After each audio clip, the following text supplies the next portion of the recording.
Hello students, good morning all of you. आज की class में हमारा टॉपिक रहेगा basic concept of electric flux, जिसमें हम इलेक्ट्रिक फ्लक्स से रिलेटेड सारे पॉइंट कवर करेंगे। ठीक है, और आज की क्लास आपके लिए बहुत ज्यादा इंपॉर्टेंट होने वाली है। उसके पीछे का रीजन ये है कि इसके नेक्स्ट क्लास में हम गॉस थ्योरम पढ़ेंगे, और गॉस थ्योरम को समझने के लिए इलेक्ट्रिक फ्लक्स को समझना बहुत ज्यादा जरूरी है, क्योंकि गॉस थ्योरम 5 मार्क्स की आती है। इसलिए आप आज की क्लास में ध्यान से समझने की कोशिश करिएगा। ठीक है, तो हम स्टार्ट करते हैं basic concept of electric flux. तो इलेक्ट्रिक फ्लक्स का कंसेप्ट समझने से पहले आपको एरिया वेक्टर का कंसेप्ट पता होना चाहिए कि एरिया वेक्टर क्या होता है। ठीक है, अभी तक आपने देखे हो कि जो एरिया है वो स्केलर क्वांटिटी है। अभी तक तो यही जाना जाता है कि एरिया स्केलर क्वांटिटी, लेकिन हम यहाँ पे ये प्रूव करने जा रहे हैं कि जो एरिया है वो वेक्टर क्वांटिटी भी है। तो हम बोल सकते हैं कि area is a vector quantity which have both magnitude as well as direction.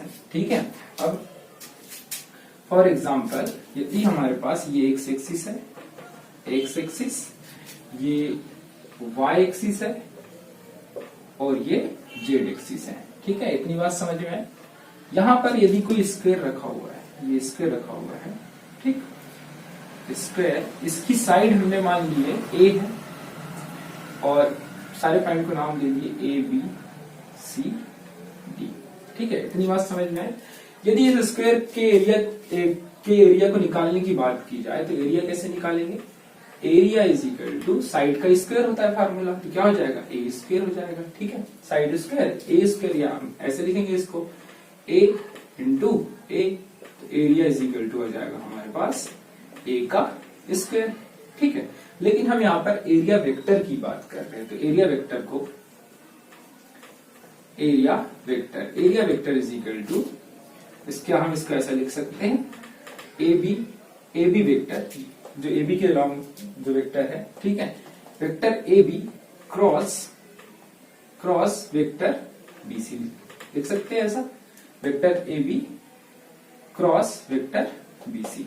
ठीक है, इन दोनों का भी मल्टीप्लाई करेंगे तो हमको एरिया मिलेगा, एरिया का मैग्नीट्यूड मिलेगा। लेकिन यहाँ पर हमको एरिया वेक्टर की बात कर रहे हैं तो एरिया के डायरेक्शन की भी बात करेंगे यहाँ पे। ठीक, आ रही बात इतनी समझ में?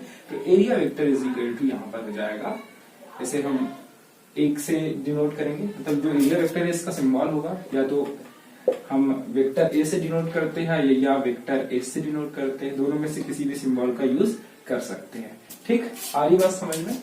तो area vector is equal to यहाँ पर हो जाएगा ए बी की वैल्यू कितनी है? ए, और बी सी की वैल्यू कितनी है? ए। लेकिन यहाँ पर वेक्टर फॉर्म की हम बात कर रहे हैं तो ये क्रॉस प्रोडक्ट है। ठीक है, यहाँ पर जो ए और ए क्रॉस ए है, इस क्रॉस प्रोडक्ट को यदि आप हटाओगे, area vector is equal to हो जाएगा ए का स्क्वायर। ठीक है, ए क्रॉस ए का स्क्वायर। लेकिन यहाँ पर कुछ एक डायरेक्शन भी होगा, तो आप यहाँ पे ध्यान से देखिए कि जो स्क्वायर है एबीसीडी, इसका जो एरिया वेक्टर होगा या तो वो आउटसाइड डायरेक्शन में रहेगा या तो इनसाइड, मतलब या तो ये जैसे ये सरफेस है, ये स्क्वायर है, तो या एरिया वेक्टर इस डायरेक्शन में रहेगा आउटवर्ड, ठीक है, या तो इसके अपोजिट डायरेक्शन में रहेगा। आरी बात समझ में? क्यों रहेगा? क्योंकि यहाँ पर हम जो एरिया वेक्टर जो निकल रहा है ये क्रॉस प्रोडक्ट से निकल रहा है। किसके क्रॉस प्रोडक्ट के से निकल रहा है? वेक्टर ए बी और वेक्टर बी सी के क्रॉस प्रोडक्ट से हमें एरिया वेक्टर मिल रहा है। आ रही बात समझ में इतनी? ठीक है, तो जो इसका एक कुछ ना कुछ डायरेक्शन भी होगा। आपने 11th क्लास में पढ़े होंगे कि 11th क्लास में आपको बताया गया होगा कि जो मान लेते हैं हमारे पास कोई वेक्टर, दो वेक्टर है, vector A and vector B. ठीक है, दो वेक्टर है, इसका हम क्रॉस प्रोडक्ट करते हैं, है ना। क्रॉस प्रोडक्ट करने के बाद हमारे पास मान लो आंसर आया r, vector r is equal to है vector a cross vector B. ठीक, इतनी बात समझ में आई? दो वेक्टर है हमारे पास, वेक्टर ए वेक्टर बी, इन दोनों का क्रॉस प्रोडक्ट करने पर हमें मिला वेक्टर आर। तो जो वेक्टर आर है always perpendicular to vector A and vector B.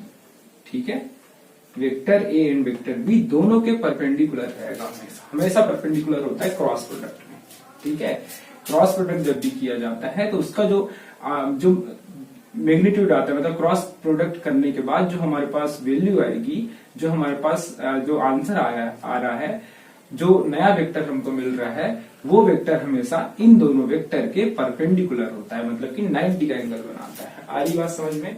तो यहाँ पर इस स्क्वायर की बात कर रहे हैं, तो इस स्क्वायर में हमने एरिया वेक्टर निकाला है, वेक्टर ए बी और वेक्टर बी सी के क्रॉस प्रोडक्ट से, तो इन दोनों के परपेंडिकुलर रहेगा हमेशा एरिया, मतलब इस डायरेक्शन में। इन दोनों के परपेंडिकुलर मतलब समझ रहे हो?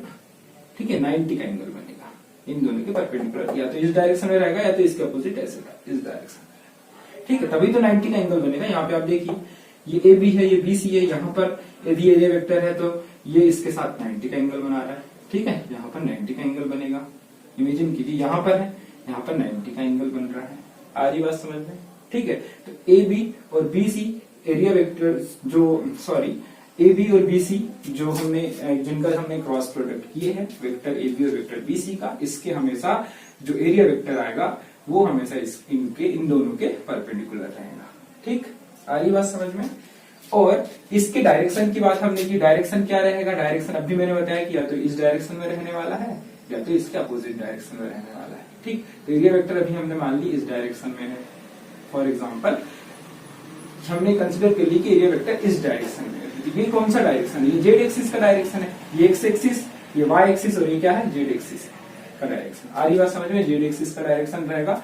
जेड के लिए हम यदि वेक्टर इसके अलावा जो वेक्टर यूज करते हैं वो कौन सा वेक्टर होता है? क्यू होता है, वेक्टर क्यू होता है। आ रही बात समझ में? एक्स के अलावा कौन सा वेक्टर यूज करते हैं हम? आई करते हैं, आई केप। और वाई के अलावा कौन सा वेक्टर यूज करते हैं? जे केप यूज करते हैं।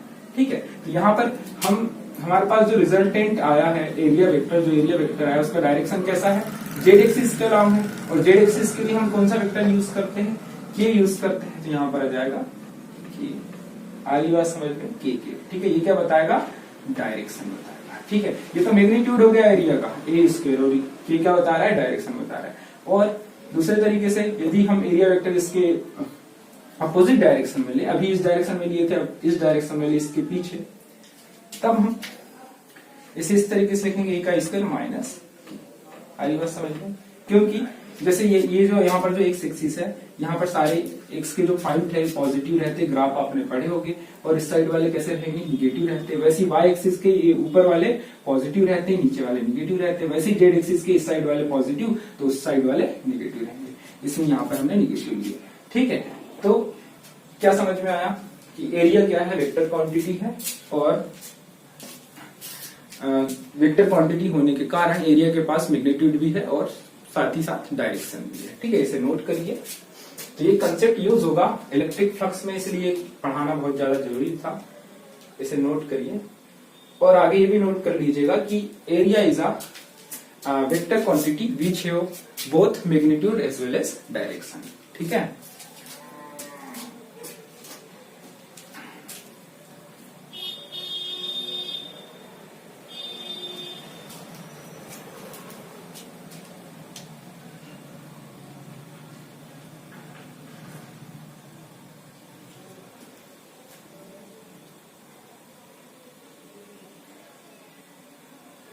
और एक एग्जांपल लेते हैं। मान लो फॉर एग्जांपल एक सिलेंडर है, ये सिलेंडर है हमारे पास।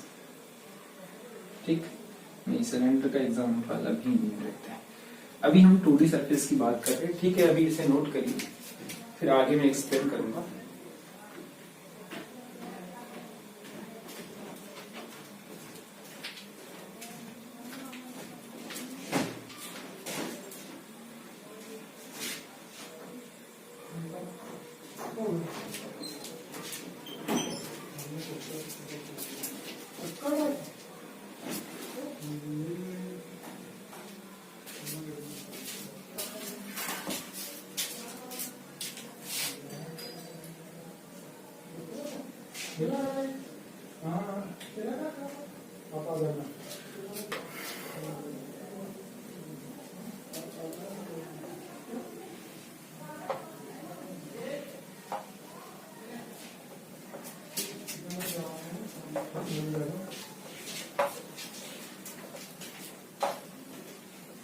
एरिया वेक्टर में आपको क्या समझ में आया कि किसी भी प्लेन सरफेस, हम प्लेन सरफेस की बात कर रहे थे अभी, जो हमने सरफेस लिए थे यहाँ पे स्क्वायर लिए थे, ठीक है, वो प्लेन सरफेस की बात कर रहे थे हम, ठीक। इसके बाद हम क्लोज सरफेस की भी बात करेंगे। तो क्लोज सरफेस में अलग एरिया वेक्टर का कंसेप्ट होता है और प्लेन सरफेस में अलग एरिया वेक्टर का कंसेप्ट होता है।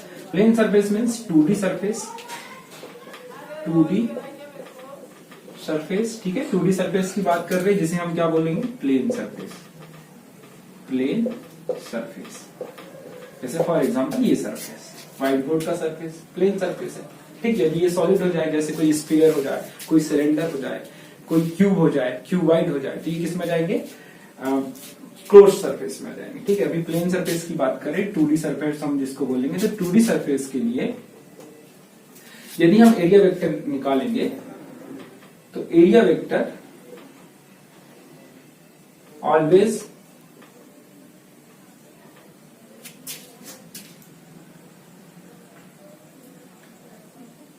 perpendicular to the plane surface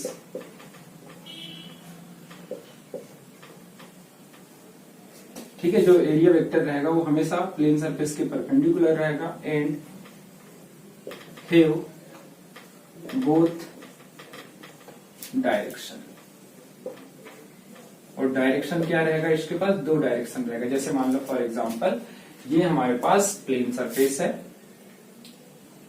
ये हमारे पास प्लेन सरफेस है, ठीक है। इस प्लेन सरफेस का यदि हम एरिया वेक्टर निकालेंगे तो वो इस डायरेक्शन में आएगा, या तो आउटसाइड इस डायरेक्शन में, या तो इस डायरेक्शन में, इसके जस्ट अपोजिट डायरेक्शन, ठीक। जैसे ये व्हाइट बोर्ड है, तो इसके एरिया वेक्टर की बात करें तो एरिया वेक्टर इस डायरेक्शन में ले सकते हैं हम, या तो इसके जस्ट अपोजिट डायरेक्शन में, इसके पीछे साइड में जस्ट अपोजिट डायरेक्शन में हम ले सकते हैं, ठीक है। एक प्लेन सरफेस में हम 2 तरीके से डायरेक्शन ले सकते हैं, ठीक। आ रही बात समझ में।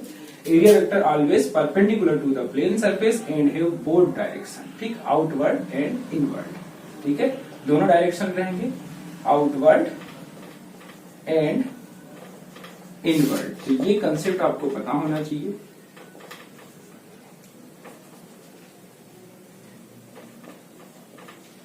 ठीक है। ये कंसेप्ट आगे यूज होने वाला है गॉस थ्योरम में और फिर गॉस थ्योरम के एप्लीकेशन में, ठीक। अब 3D सरफेस की बात करते हैं। 3D सरफेस, ठीक। 3D सरफेस मतलब क्लोज्ड सरफेस, क्लोज्ड सरफेस, ठीक। क्लोज्ड सरफेस में क्या होगा, जो एरिया वेक्टर रहेगा always perpendicular to the surface तो रहने वाला है, प्लेन सरफेस, क्योंकि एक कोई भी क्लोज सरफेस है तो उसका भी कोई ना कोई प्लेन सरफेस रहेगा। बस इतना है कि वो क्लोज्ड है, सरफेस कैसा है, वो क्लोज्ड है, फेक है पूरा, ठीक है।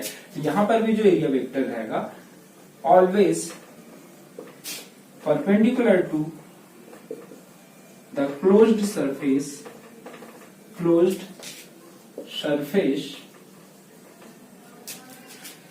but only have one direction, only have one direction। वो डायरेक्शन क्या रहेगा, आउटवर्ड। किस डायरेक्शन में रहेगा, हमेशा आउटवर्ड डायरेक्शन में। आ रही बात समझ में, ठीक है। यदि कोई क्लोज सरफेस है, जैसे फॉर एग्जांपल हमारे पास ये सिलेंडर है, ये हमारे पास सिलेंडर है, ठीक है। इस सिलेंडर में आप देखिए एक सरफेस ये है, तो इस सरफेस का ये वेक्टर कैसा रहेगा, इस डायरेक्शन में, आउटवर्ड डायरेक्शन में, इनवर्ड में नहीं रहेगा, तो इसके अंदर नहीं रहेगा, इस क्लोज सरफेस के अंदर नहीं रहेगा। जबकि प्लेन में क्या होता था, इसके प्लेन सरफेस यदि रहता तो इसके आउटवर्ड भी रहता और इस डायरेक्शन में भी रहता। दोनों डायरेक्शन में ले सकते थे, दोनों में से किसी एक डायरेक्शन में हमको लेना होता है प्लेन सरफेस में, ठीक है, जो 2D सरफेस थी। लेकिन 3D सरफेस में क्या होता है, हम केवल आउटवर्ड डायरेक्शन में ही कंसीडर करते हैं एरिया वेक्टर। तो ये कंसेप्ट है, ये आपको पता होना चाहिए, ठीक है। आ रही बात समझ में, ठीक।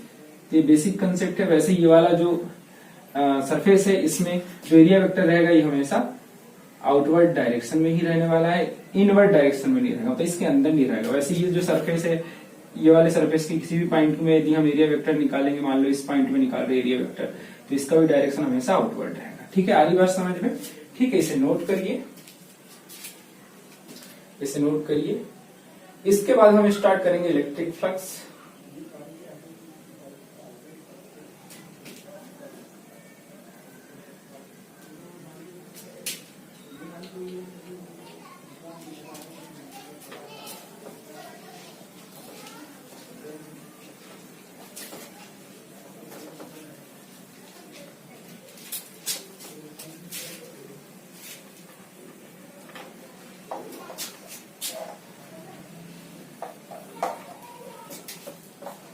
Electric flux. तो इलेक्ट्रिक फ्लक्स को यदि हम डिफाइन करें तो इसे इस तरीके से डिफाइन करेंगे, the total number of line, the total number of electric field line, electric field line which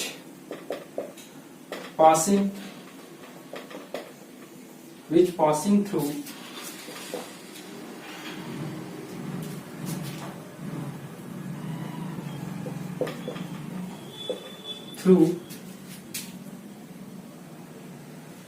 perpendicular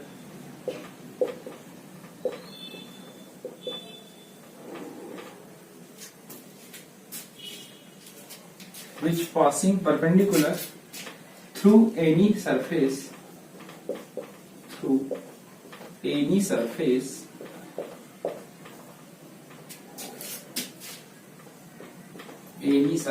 is called electric flux. ठीक है, डेफिनेशन नोट करिए। इलेक्ट्रिक फ्लक्स क्या होता है? The total number of electric field line, electric field line की बात कर रहे हैं, total number of electric field line which passing perpendicular या नॉर्मली भी बोल सकते हैं perpendicular through any surface is called electric flux. ठीक है, जो यदि हमारे पास कोई सरफेस है, मान लो फॉर एग्जांपल हमारे पास ये सरफेस है, प्लेन सरफेस या कोई भी हो सकता है, क्लोज सरफेस भी हो सकता है, प्लेन सरफेस भी हो सकता है, हम यहाँ पे प्लेन सरफेस की बात कर रहे हैं। यहाँ से जितनी भी इलेक्ट्रिक फील्ड लाइन पास हो रही है, फॉर एग्जांपल ये इलेक्ट्रिक फील्ड लाइन है 1 2 3, ठीक है, कुछ लाइन इधर है, कुछ लाइन इधर आउटवर्ड है, ठीक है, ये लाइन पास नहीं हो रही है, तो यहाँ पे आप देखिए कितने नंबर ऑफ लाइन पास हो रही है, 3 हो रही है, तो इलेक्ट्रिक फ्लक्स की वैल्यू हो जाएगी 3। ठीक है, ये इलेक्ट्रिक फ्लक्स का सिंबल होता है, आपको ध्यान रखना है, फाई बोलते हैं इसे, फाई। ठीक है, फाई ई बोले तो इलेक्ट्रिक फ्लक्स। ठीक है, फाई ई सिंबल होता है इलेक्ट्रिक फ्लक्स का। ठीक, आपको ध्यान रखना है। तो फाई की वैल्यू कितनी आ जाएगी, क्योंकि यहां से 3 लाइन पास कर रही हुई परपेंडिकुलरली। कैसे पास हो रहा है, लाइन कैसे पास कर रही है, परपेंडिकुलर मतलब कि 90 का एंगल बना रही है यहाँ पर प्लेन सरफेस के साथ। जो हमारे पास प्लेन सरफेस है, जैसे मान लो प्लेन सरफेस है, तो परपेंडिकुलर यहाँ से पास होती है लाइन। ठीक, आ रही बात समझ में? ठीक, तो जितनी लाइन परपेंडिकुलर पास होती है उन्हीं के सम को हम इलेक्ट्रिक फ्लक्स बोलते हैं, उन्हीं के टोटल नंबर को हम इलेक्ट्रिक फ्लक्स कहते हैं। ठीक है, इलेक्ट्रिक फ्लक्स हो जाएगा 3। आ रही बात समझ में? इलेक्ट्रिक फ्लक्स समझ में आया? ठीक, अब इलेक्ट्रिक फ्लक्स का फार्मूला क्या होता है?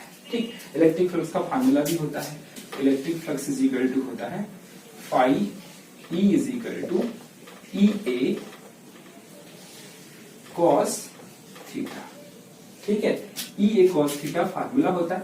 अब ये फार्मूला कहां से आया और कैसे डिराइव किया गया? जो इलेक्ट्रिक फ्लक्स है वो ये यहाँ पे जो ई है ये इंटेंसिटी ऑफ इलेक्ट्रिक फील्ड है। ठीक है, मतलब magnitude of intensity of electric field है। जो ए यहाँ पर है ये एरिया है, एंड कॉस थीटा जो है ये इन दोनों के बीच का एंगल है। जो ए यहाँ पर सॉरी जो ए है ये एरिया वेक्टर है।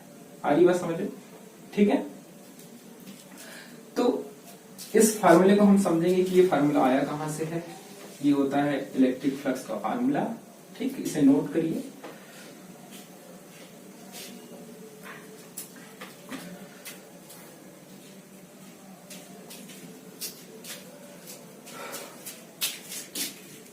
यहां पर जो फर्स्ट पॉइंट हम देखेंगे, जो फाई है मतलब इलेक्ट्रिक फ्लक्स, ये डायरेक्टली प्रोपोर्शनल होता है इंटेंसिटी ऑफ इलेक्ट्रिक फील्ड के, मैग्नीट्यूड ऑफ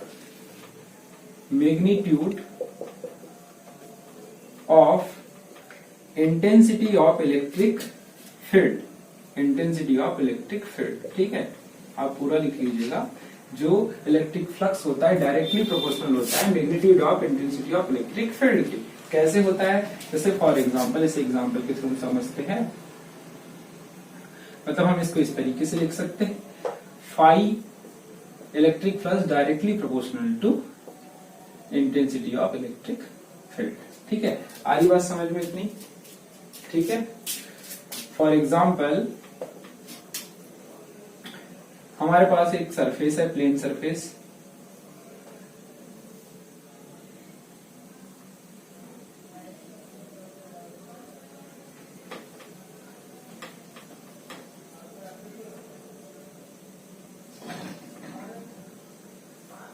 ठीक है, ये हमारे पास प्लेन सरफेस है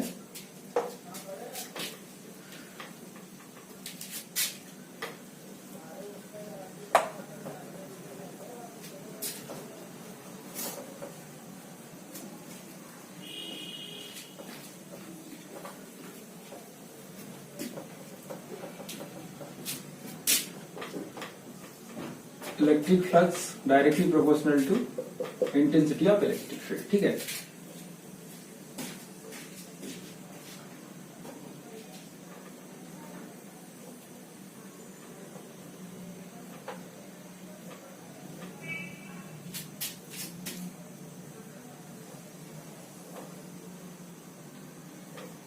ये हमारे पास एक प्लेन सरफेस है। हमने ये मान ली कि यहां से कुछ लाइन पास हो रही है, इलेक्ट्रिक फील्ड लाइन। ठीक है, ये इलेक्ट्रिक फील्ड लाइन है जो इस प्लेन सरफेस से पास हो रही है। यहाँ पर आप ध्यान से देखिए कि इस प्लेन सरफेस से कितनी नंबर ऑफ लाइन पास हो रही है अभी, 1 2 3 4। हम मान लेते हैं ये E1 है। ठीक है, 1 2 3 4 लाइन पास हो रही है। तो फ्लक्स की वैल्यू क्या आ जाएगी यहाँ पर फ्लक्स की वैल्यू क्या आएगी, 4 आ जाएगी। इलेक्ट्रिक फ्लक्स की वैल्यू 4 आ जाएगी क्योंकि 4 लाइन पास हो रही है परपेंडिकुलर। यहाँ पे 90 का एंगल बनेगा, यहाँ पर जो एंगल बनेगा इनके बीच में 90 का एंगल बनेगा, सारे जितनी भी लाइन है। ठीक है, यदि इसकी इंटेंसिटी को बढ़ा दिया जाए तो इस जो फील्ड लाइन है इसकी इंटेंसिटी को बढ़ा दिया जाए और प्लेन सरफेस का एरिया हम मान लेते हैं, area of plane surface is equal to a है। ठीक है, दूसरा प्लेन सरफेस लेंगे, ये सेकेंड प्लेन सरफेस, इसका एरिया हम कंसीडर करते हैं, area is equal to a. इसका भी एरिया वही है, दोनों का एरिया हमने सेम कंसीडर किया, लेकिन यहां पर जो इलेक्ट्रिक फील्ड की वैल्यू रहेगी वो हम ज्यादा लेंगे, मतलब इंटेंसिटी ऑफ इलेक्ट्रिक फील्ड की वैल्यू को बढ़ा दिया गया मान लो। ठीक है, तो जब इंटेंसिटी ऑफ इलेक्ट्रिक फील्ड की वैल्यू को इंक्रीज कर दिया जाएगा तो जो लाइन है, जो पैरेलल लाइन है, ये आपस में क्लोजर आ जाएगी। मतलब पैरेलल लाइन जितने पास पास में होती है, मतलब मैंने आपको पहले बताया था कि पैरेलल लाइन जितने दूर दूर है उतनी ही कम इंटेंसिटी ऑफ इलेक्ट्रिक फील्ड है, इसका मतलब ये हुआ। ठीक है, और यदि पैरेलल लाइन पास पास में है, डेंस है, एक दूसरे के पास पास में है, तो उसका मतलब ये हुआ कि वहां पर intensity of electric field other के कंपेरिजन में ज्यादा। यदि दोनों को कंपेयर करें हम, यहाँ पर जो पैरेलल लाइन है एक दूसरे से दूर दूर है, काफी दूर है, यहाँ पर क्लोज है एक दूसरे के। ठीक है, तो जब लाइन क्लोज हो जाएगी तो बहुत ज्यादा लाइन पास होगी यहाँ से, आ रही बात समझ में, तो नंबर ऑफ लाइन इंक्रीज हो जाएगी। मान लेते हैं यहाँ की जो इंटेंसिटी ऑफ इलेक्ट्रिक फील्ड है E2 है, और E2 क्या है, E2 इज ग्रेटर देन है E1 से, E2 is greater then E1। ठीक है, E2 की वैल्यू ज्यादा है, तो यहाँ पर नंबर ऑफ लाइन पास पास में होगी, एरिया हमने सेम लिए है दोनों प्लेन सरफेस का, तो जो लाइन पास हो रही है इनकी number of line will be increase. ठीक है, नंबर ऑफ लाइन क्या हो जाएगी, इंक्रीज होगी। ठीक है, कितनी लाइन हो गई, 1 2 3 4 5, फ्लक्स की वैल्यू कितनी आ जाएगी अब, 5। आ रही बात समझ में। तो जो इलेक्ट्रिक फ्लक्स होता है वो डायरेक्टली प्रोपोर्शनल होता है इंटेंसिटी ऑफ इलेक्ट्रिक फील्ड। इसे नोट करिए। ठीक है, पहले पॉइंट को ये समझने के लिए मैंने डायग्राम बनाया था, डायग्राम नहीं भी नोट करेंगे तो चलेगा। ठीक, अब सेकेंड पॉइंट देखेंगे हम, intensity of electric field. Formula हमारा होता है phi is equal to EA cos theta, यही फार्मूला है। अब देखेंगे कि एरिया पे कैसे डिपेंड करेगी इंटेंसिटी ऑफ इलेक्ट्रिक फील्ड। ठीक है,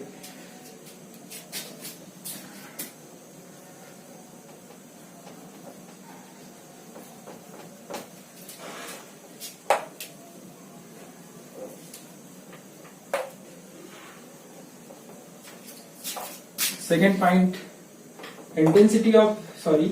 electric flux is directly proportional to area. ठीक है, एरिया के डायरेक्टली प्रोपोर्शनल होगा। कैसे होगा, फिर से हम प्लेन सरफेस ले लेते हैं, मान लेते हैं हमारे पास दो प्लेन सरफेस हैं, दोनों का एरिया अलग अलग है। इसका एरिया है A1 और इसका एरिया हम थोड़ा बढ़ा देते हैं। अब इस सरफेस का एरिया, इस सरफेस का एरिया थोड़ा बढ़ा रहे हैं, मतलब इस प्लेन का एरिया थोड़ा सा इंक्रीज कर रहे हैं उसके कंपैरिजन में। ठीक, इसको मैं इसके पास बना देता हूं ताकि और अच्छे से समझ में आए आपको।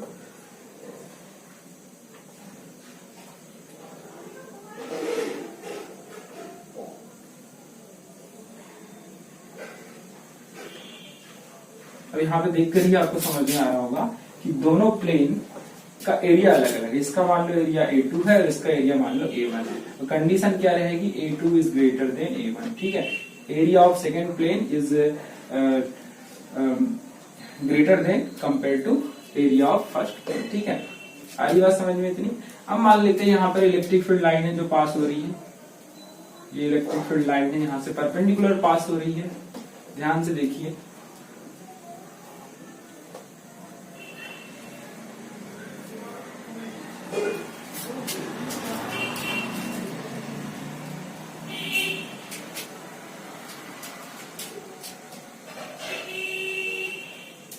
ठीक, ये हमारे पास है इलेक्ट्रिक फील्ड लाइन। और यहाँ पर हमने इलेक्ट्रिक फील्ड लाइन को क्या माने हैं, कांस्टेंट, मतलब हर जगह कांस्टेंट है। इसके लिए भी same intensity of electric field है, मतलब वही लाइन यहाँ पे पास करा रहे हैं, दोनों जगह की intensity of electric field same है, एरिया बस चेंज की है। तो यहाँ पे आप ध्यान से देखिए, यदि फर्स्ट एरिया की बात करेंगे तो इससे कितनी लाइन पास हो रही है, 1 2 3 4, सिर्फ 4 लाइन पास हो रही है। तो यहाँ पर फ्लक्स कितना हो जाएगा, 4 हो जाएगा। यहाँ पर कितना हो रहा है देखिए, 1 2 3 4 5 6 7 8, ठीक है। यहाँ पर फ्लक्स की वैल्यू कितनी आ गई, 8 आ गई, मतलब फ्लक्स की वैल्यू इंक्रीज कर रही है, ठीक, क्योंकि सरफेस एरिया बढ़ा दिया गया ना, सरफेस एरिया बढ़ा दिया गया तो फ्लक्स की वैल्यू इंक्रीज करने लगी। तो इससे क्या समझ में आया, इलेक्ट्रिक फ्लक्स डायरेक्टली प्रोपोर्शनल है ए के। तो वाला जो पॉइंट था उसको मान लो फर्स्ट पॉइंट, मैंने वहां लिखा नहीं था, आप लोग लिख लीजिएगा, वो मान लो फर्स्ट पॉइंट और ये मान लो सेकंड पॉइंट। आ रही बात समझ में, ठीक है। नोट करिए इसे।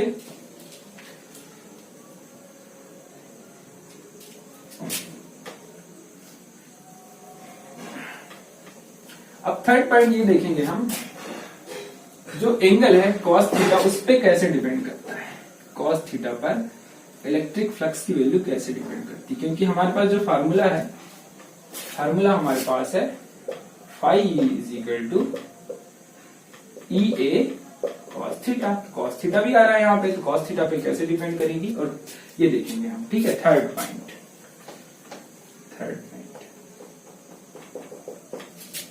phi e electric flux also depends upon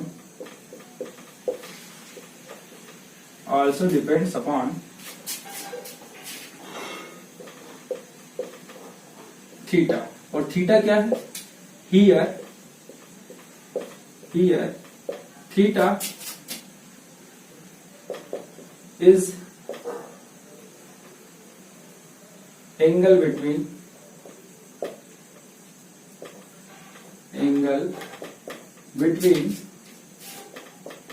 direction of electric field and area vector, ठीक है। एरिया वेक्टर और डायरेक्शन ऑफ इलेक्ट्रिक फील्ड के बीच में जो एंगल बन रहा है वो है थीटा, ठीक। इसे भी एक डायग्राम के थ्रू समझते हैं। मान लो ये प्लेन है एक, ये एक प्लेन है,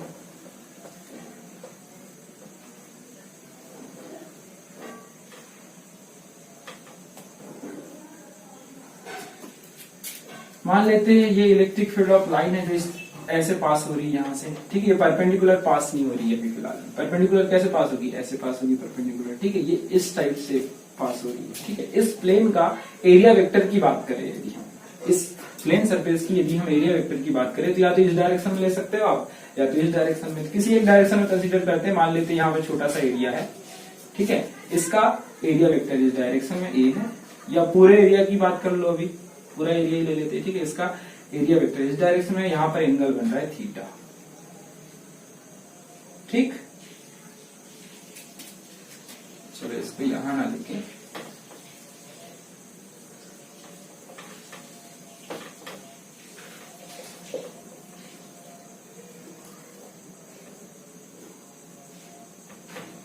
ताकि आप कंफ्यूज ना हो, इसलिए इस पॉइंट से ले लेते हैं हम। ये एरिया वेक्टर हो गया, ठीक। ये एरिया वेक्टर का डायरेक्शन हो गया, और ये हो गया हमारे पास इंटेंसिटी ऑफ इलेक्ट्रिक फील्ड का डायरेक्शन। इलेक्ट्रिक फील्ड का डायरेक्शन ये हो गया। इनके बीच में जो एंगल बन रहा है ये है थीटा। आ रही बात समझ में, इनके बीच का एंगल है थीटा।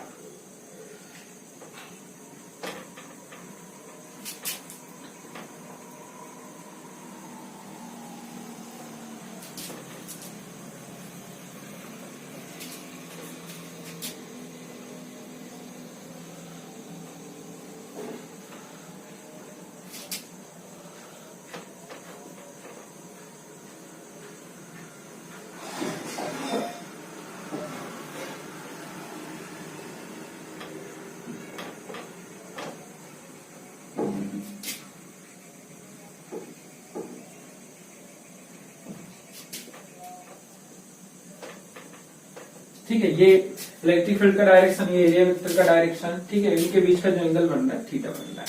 अब यहाँ पर यदि हम ये देखें कि हम इलेक्ट्रिक फ्लक्स की वैल्यू कैसे फाइंड आउट करेंगे, यहाँ पर आप देखिए कि क्योंकि यहाँ से तो कोई भी लाइन परपेंडिकुलर पास नहीं हो रही है, सारी लाइन मान लेते सारी लाइन इस डायरेक्शन में पास हो रही है, जितनी भी लाइन है सब ऐसे पास हो रही है।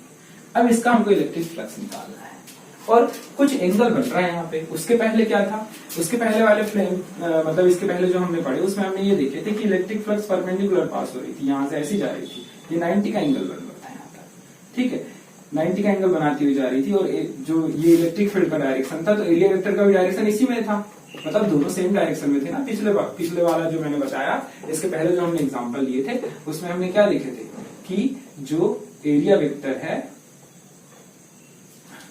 जो एरिया वेक्टर है और इलेक्ट्रिक फील्ड का डायरेक्शन सेम है, एरिया वेक्टर भी इस डायरेक्शन में और इलेक्ट्रिक फील्ड का भी डायरेक्शन यही, तो थीटा क्या बनेगा यहाँ पे 0 बनेगा, लेकिन यहाँ पे कुछ ना कुछ वैल्यू आ रही थीटा की, ठीक है, और थीटा की वैल्यू यहाँ पे कुछ ना कुछ आएगी और इलेक्ट्रिक फ्लक्स की वैल्यू हमको निकालना है। तो उस इलेक्ट्रिक फ्लक्स की वैल्यू निकालने के लिए हम ये जो ई दिख रहा है यहाँ पे, जो ई है इसके दो कंपोनेंट ब्रेक कर देंगे, ठीक है। एक कंपोनेंट जो थीटा के साथ रहेगा ये हो जाएगा ई कॉस थीटा, और दूसरा कंपोनेंट यहाँ पर रहेगा, इस डायरेक्शन में रहेगा, जो कि 90 का एंगल बनाएगा यहाँ से, ये क्या हो जाएगा ई साइन थीटा, ठीक है। कंपोनेंट ब्रेक करना तो आता होगा आपको, ठीक है। ई के दो कंपोनेंट होगा, E cos theta and E sine theta. अब यहाँ पर आप ये बताइए इलेक्ट्रिक फ्लक्स की वैल्यू किस कंपोनेंट पर डिपेंड करेगी, ई कॉस थीटा में कि ई साइन थीटा में, किस पर डिपेंड करेगी, ई कॉस थीटा पर डिपेंड करेगी। क्यों डिपेंड करेगी, क्योंकि ये परपेंडिकुलर है, एरिया वेक्टर के परपेंडिकुलर है। और हमने पहली बात कर लिए थे कि इलेक्ट्रिक फ्लक्स क्या होता है, the total number of line which is passing through perpendicularly any surface, किसी भी सरफेस से 90 का एंगल बनाते हैं। नॉर्मली यदि कोई भी लाइन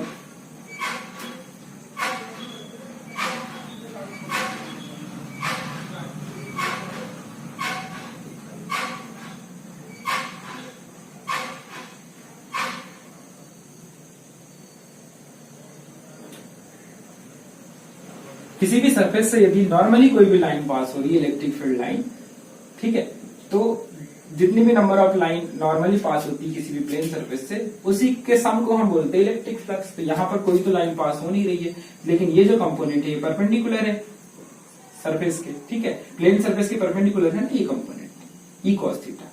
इलेक्ट्रिक फील्ड का जो ई कॉस थीटा कंपोनेंट है इसके इस प्लेन सरफेस के परपेंडिकुलर है। तो इलेक्ट्रिक फील्ड की इलेक्ट्रिक फ्लक्स की वैल्यू किस पर डिपेंड करेगी, ई कॉस थीटा पर डिपेंड करने वाली है।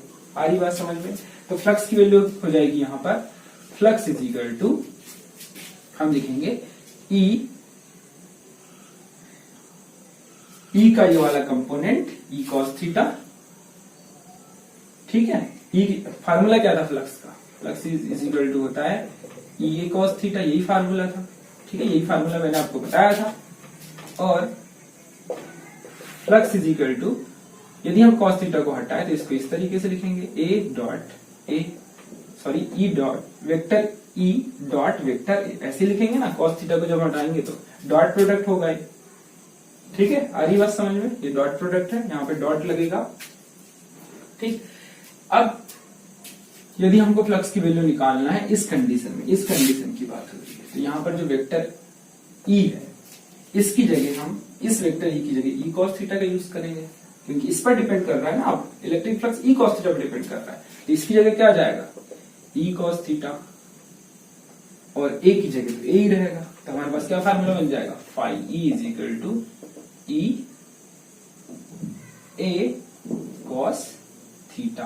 कॉस थीटा को हटाएंगे तो phi E is equal to हो जाएगा ई डॉट ए, ठीक है। आ रही बात समझ में। तो ये दोनों फार्मूले नोट कर लीजिए, ये सारी चीज नोट कर लीजिए, इंपॉर्टेंट है बहुत ज्यादा, ठीक है। यदि आपको कुछ प्रॉब्लम्स आ रही है समझने में, यदि आपको समझ में नहीं आ रहा है तो आप प्लीज कमेंट करिएगा, ठीक है। नेक्स्ट वीडियो में मैं वो प्रॉब्लम आपकी सॉल्व करूंगा।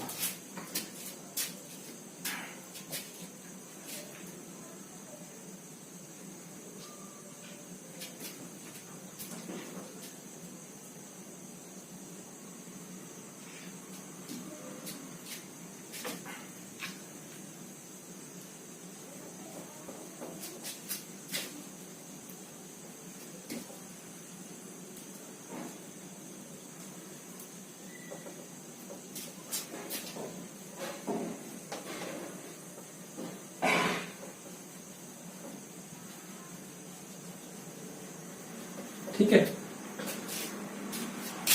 इलेक्ट्रिक फ्लक्स के फार्मूले हम देख लेते हैं, किस किस टाइप के फार्मूले यूज किए जाते हैं इलेक्ट्रिक फ्लक्स में, किस कंडीशन में किस फार्मूले का यूज किया जाता है ये देखते हैं। ठीक है, मान लेते हैं ये इलेक्ट्रिक फील्ड लाइन है जो इस ऐसे पास हो रही है इस डायरेक्शन में, ये इसके परपेंडिकुलर नहीं है, कुछ एंगल बनाते हुए पास कर रही है एरिया वेक्टर के, ये एरिया वेक्टर हो गया, ये इलेक्ट्रिक फील्ड का डायरेक्शन हो गया, इनके बीच में बन रहा है एंगल थीटा। ठीक है, तो यहाँ पर जो छोटा सा सरफेस एरिया है, छोटे स्मॉल सरफेस एरिया की बात करते हैं, इस स्मॉल सरफेस एरिया में यदि इलेक्ट्रिक फ्लक्स की वैल्यू निकाले, ठीक है, electric flux value of electric flux in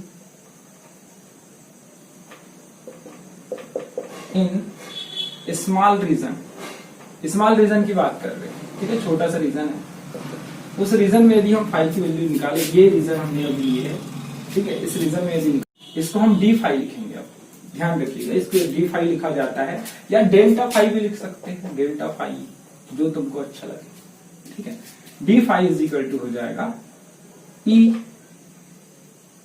D S, ठीक है, जो यहाँ पर एरिया वेक्टर अब लोगे, सॉरी डी ए, जो एरिया वेक्टर यहाँ पे लोगे क्या लोगे, डी ए लोगे, क्योंकि हम स्मॉल एरिया की बात कर रहे हैं, तो स्मॉल एरिया का स्मॉल एरिया वेक्टर रहेगा डी ए। आरी बात हमने डी क्यों लगाया, ठीक है, क्योंकि हम स्मॉल एरिया की बात कर रहे हैं, तो फार्मूला क्या बन जाएगा, d phi E is equal to E d a cos theta. ठीक, e d a cos theta, और जैसे ही आप यहां से कॉस थीटा हटाएंगे, d phi E is equal to e dot d a, cos theta हटाने के बाद आई बात समझ में। तो ये फार्मूला हो गया स्मॉल रीजन में जब हम इलेक्ट्रिक फ्लक्स की वैल्यू निकालेंगे तो हम इसे इस तरीके से लिखते हैं, या ऐसे भी लिख सकते हैं, delta phi E is equal to E delta A cos phi, या इसी को हम इस तरीके से लिखेंगे, ई वेक्टर डेल्टा ए, ठीक है, कॉस थीटा हटाने पर। किसी किसी बुक में और अलग तरीके से लिखा जाता है, यहीं पर अब जो दूसरे तरीके से लिख के बता रहा हूं मैं, D phi E is equal to E D S cos theta, मतलब यहां पर एरिया वेक्टर अभी हमने डी ए लिए है, डी ए की जगह हम डी एस का भी यूज कर सकते हैं, सरफेस एरिया की बात कर रहे हैं ना, तो डीएस वेक्टर भी ले सकते हैं, तो किसी बुक में डीएस वेक्टर का यूज किया जाता है, किसी में डीए का किया जाता है, दोनों में से आप किसी एक को लेकर चलिएगा। ठीक है, D phi E is equal to vector DS, vector E dot vector DS cos theta हटाने के बाद। आ रही बात समझ में? ठीक है, इस तरीके से लिखा जाता है। इसमें फिर हम डेल्टा का भी यूज कर सकते हैं। ठीक है, ये सारे फार्मूले नोट करिए। ठीक है, अब यदि हमको सारे पॉइंट का मतलब ये हमने छोटे से स्मॉल रीजन की बात की थी, स्मॉल रीजन में पर जो इलेक्ट्रिक फ्लक्स की वैल्यू का जो फार्मूला था वो मैंने अभी आपको बताया, लेकिन ऐसे बहुत सारे छोटे छोटे हर पार्ट हम यहाँ पे लेंगे, सारे पार्ट हर पॉइंट पर यदि हम निकाले सारे पॉइंट कवर करें, ऐसे ही स्मॉल रीजन, हर स्मॉल रीजन पर डी फाई की वैल्यू यदि हमने निकाले हर स्मॉल रीजन पर, ठीक है, डी फाई की वैल्यू निकालते गए तो बहुत सारी वैल्यू हो जाएगी डी फाई की। ठीक है, और टोटल सरफेस एरिया में यदि इलेक्ट्रिक फ्लक्स की बात करें हम, टोटल सरफेस एरिया, ठीक है, इतना नोट करिए, value of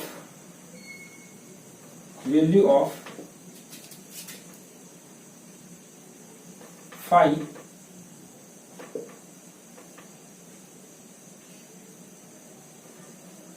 value of electric flux for total surface area, total surface area की बात कर रहे हैं। तो यहाँ पर आपको ये कंसेप्ट पहले से पता होना चाहिए कि जब हम सम करते हैं, मतलब ये बहुत सारे आएंगे ना, डी फाई, बहुत सारे डी फाई आएंगे, d phi e plus d phi e plus d phi e. आ रही बात समझ में? ठीक है, डी फाई ई, देखो इस एरिया में आया डी फाई ई, उसकी कुछ ना कुछ वैल्यू आएगी ई डी एस कॉस थीटा। ठीक है, फिर दूसरा छोटा सा एरिया लेंगे, उसमें भी डी फाई वैल्यू आएगी, फिर छोटा सा एरिया लेंगे, उसमें भी डी फाई की ई वैल्यू आएगी। सारे को यदि हमको यदि हम टोटल फ्लक्स इलेक्ट्रिक फ्लक्स की वैल्यू निकालना है तो सबको सम करना पड़ेगा। ठीक है, तो सम करने के लिए क्या करते हैं हम, इंटीग्रेशन करते हैं। ठीक है, सम करने के लिए क्या करते हैं, इंटीग्रेशन करते हैं। आपको ध्यान रखना है, तो हम इसी फार्मूले को इंटीग्रेशन कर लेंगे, इसी फार्मूले का इंटीग्रेशन कर लेंगे। तो क्या हो जाएगा, इंटीग्रेशन डी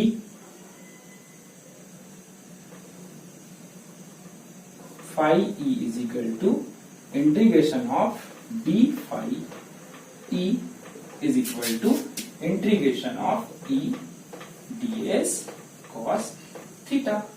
ठीक है, टोटल फ्लक्स निकालने के लिए क्या करेंगे, इंटीग्रेशन कर देंगे। आ रही बात समझ में? तो ये फार्मूला भी इंपॉर्टेंट है, ये फार्मूला भी इंपॉर्टेंट है।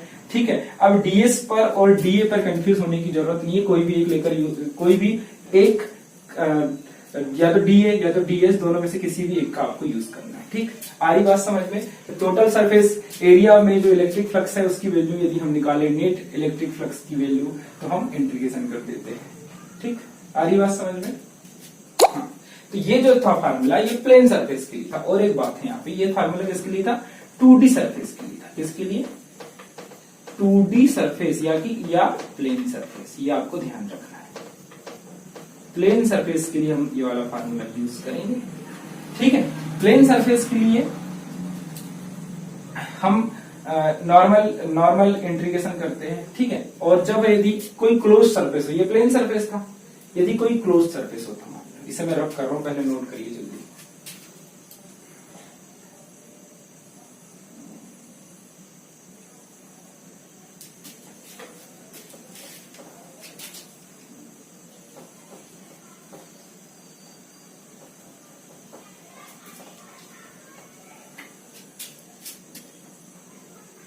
मान लेते हैं कोई सरफेस है, ये हमारे पास एक सिलेंडर है, ये क्लोज सरफेस है। इसमें यदि हम इलेक्ट्रिक फ्लक्स निकालेंगे, टोटल इलेक्ट्रिक फ्लक्स, ठीक है, तो ये एरिया वेक्टर डीए या डीएस इस स्मॉल रीजन का, या तो डीए होगा या तो डीए ले लेंगे, कुछ भी ले लेंगे। और इंटेंसिटी ऑफ इलेक्ट्रिक फील्ड कुछ उसका डायरेक्शन मान लो ऐसा, यहाँ थीटा एंगल बन रहा है। ठीक है, अब इस कंडीशन में हमको टोटल इलेक्ट्रिक फ्लक्स की वैल्यू निकालना है, तो टोटल इलेक्ट्रिक फ्लक्स की वैल्यू हो जाएगी phi E is equal to, यहाँ पर ये सिंबल लगेगा, यहाँ पर ये सर्कल बनेगा। सर्कल क्या बताता है, क्लोज्ड सरफेस एरिया की बात कर रहे हैं हम। क्या बताता है ये, क्लोज्ड सरफेस एरिया। अंत कुछ नहीं है, बस यहाँ पे सर्कल लगा लेना है, बाकी फार्मूला सब सेम है। D phi E is equal to E D S cos theta. आ रही बात समझ में? यदि हम क्लोज सरफेस की बात करेंगे तो ये क्लोज सरफेस के लिए, क्लोज सरफेस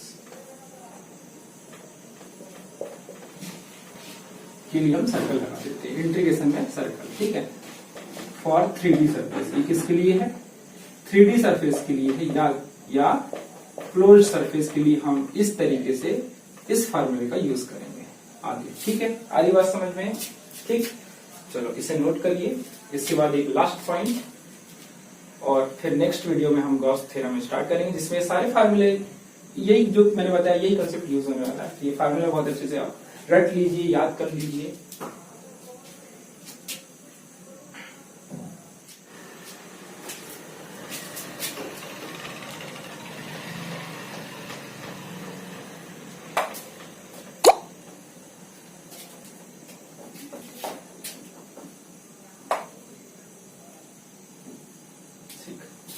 when, ये कंडीशन है, special condition, when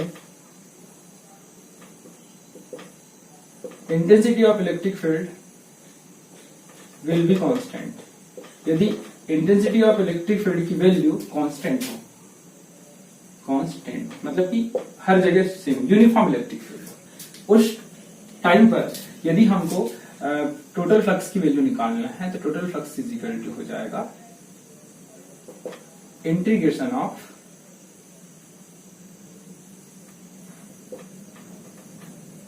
D phi E is equal to integration of E D S cos theta. ठीक है, ये प्लेन सरफेस की बात करें, क्लोज में ऐसे क्लोज आप सर्कल लगा दीजिएगा बस, हम दोनों के लिए कर सकते हैं।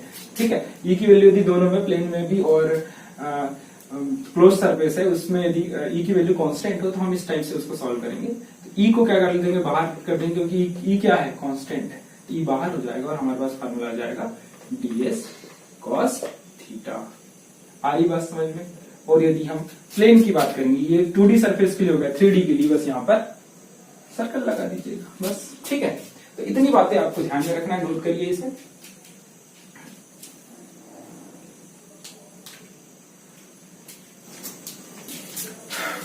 आज की क्लास हम यहीं पर एंड करते हैं। आई होप आपको सारी बातें समझ में आ गई होगी।